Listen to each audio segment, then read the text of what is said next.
اعوذ باللہ من الشیطان الرجیم، بسم اللہ الرحمن الرحیم۔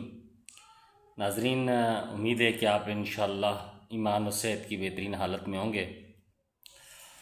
ناظرین، آج اسلامی جمہوریہ پاکستان کا آئندہ مالی سال کے لیے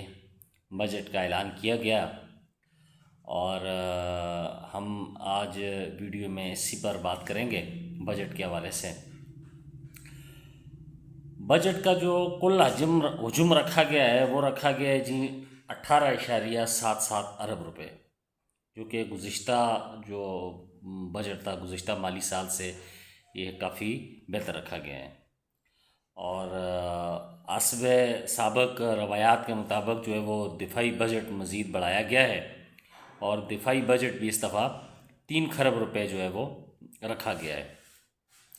اب ناظرین، ہمارا جو بجٹ ہوتا ہے اس میں جو سب سے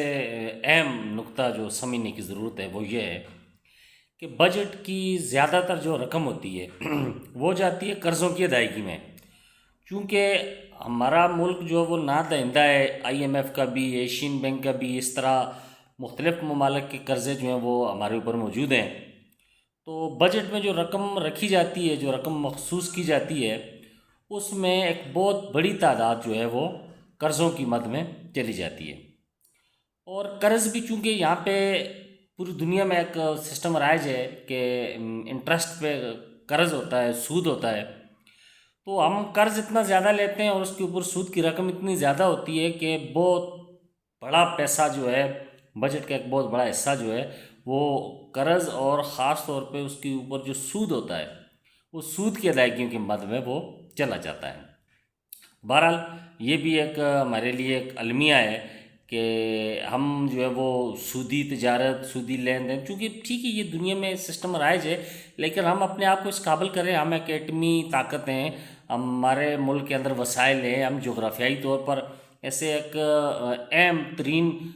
خطے پہ واقع ہیں، ہمارے ساتھ چائنا ہے، سنٹرل ایشیا کے لیے ہم راداری کا کام کرتے ہیں۔ پھر اس کے علاوہ اللہ تعالیٰ نے ہمیں اس ملک کے اندر ریکوٹک کے سونے کے ہمارے پاس ذخائر ہیں، دیگر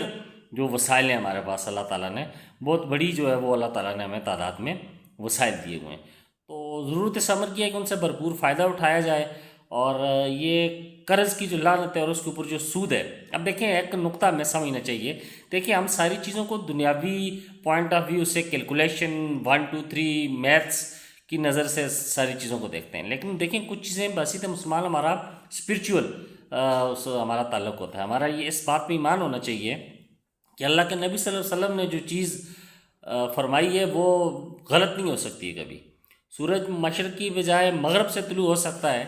لیکن اللہ کے نبی صلی اللہ علیہ وسلم کی بتائی ہوئی چیزیں کبھی غلط نہیں ہو سکتی ہیں۔ تو سود کے بارے میں تو انہوں نے ان کی واضح احادیث موجود ہیں، مختلف درجات بلند کیے ہیں سود کے، اور ان میں سے ایک پہ یہ کہا ہے کہ اللہ تعالیٰ کے خلاف ننگی تلوار کے ساتھ اعلان جنگ کرنا۔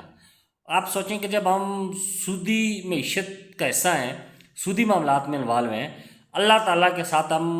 کھلم کھلا اعلان جنگ کیے ہوئے ہیں، تو ہمارے حالات تو نہیں بہتر ہو سکتے ہیں۔ ہمارا مطلب جتنا مرضی آپ 18 ارب کی بجائے 18 کھرب کی بجائے 1800 کھرب کا بجٹ لے آئیں، آپ نہیں، کبھی نہیں کامیاب ہو سکتے ہیں۔ وجہ دیکھیں، ہمیں اپنا قبلہ درست کرنا ہوگا، ہمیں اجتماعی طور پر اس قوم کو یہ بات سمجھنی ہوگی، ہمارے بچے کو یہ بات سمجھنی ہوگی، ہماری عوام کو، ہماری لیڈرشپ کو، ہماری قیادت کو یہ نقطہ سمجھنا ہوگا کہ جب تک ہم اللہ تعالیٰ کی نافرمانی کو نہیں چھوڑیں گے ہمارے حالات ٹھیک نہیں ہو سکتے ہیں۔ اس قرضے کو ختم کیا جائے، واقعی جسے کہتے ہیں پیٹ پر پتھر باندھ کر کیے جائیں۔ اس سے پہلے مختلف اسکیمیں آئیں، اصل میں عوام تو اب جو ہے نا وہ کہتے ہیں کہ عوام کو اعتماد ہی نہیں رہا ہے، قرض اتارو، ملک سنبھالو، اپنا اگاؤ اپنا کھاؤ، مطلب کیا سب سے پہلے پاکستان کیا اسکیمیں لانچ کرتے رہے، لیکن عوام نے تو کیا ہے نا، عوام نے تو اپنے عورتوں نے اپنے زیورات تک دیے ہیں، بچوں نے اپنے جیب خرچیاں جمع کی ہیں، لیکن ان پیسوں کا کوئی حساب نہیں ہوتا ہے، کوئی مطلب وہ سمجھ نہیں آتی ہے کہ عوام تو قرض اتارنے کے لیے پیسہ دیتی ہیں، لیکن وہ پیسہ کہاں جاتا ہے۔ بہرحال ضرورت سمر کی ہے ملک سے قرض اتارا جائے، یہ سودی معیشت سے ہماری جان چھڑائی جائے، کیونکہ جب تک یہ سودی معیشت ختم نہیں ہوگی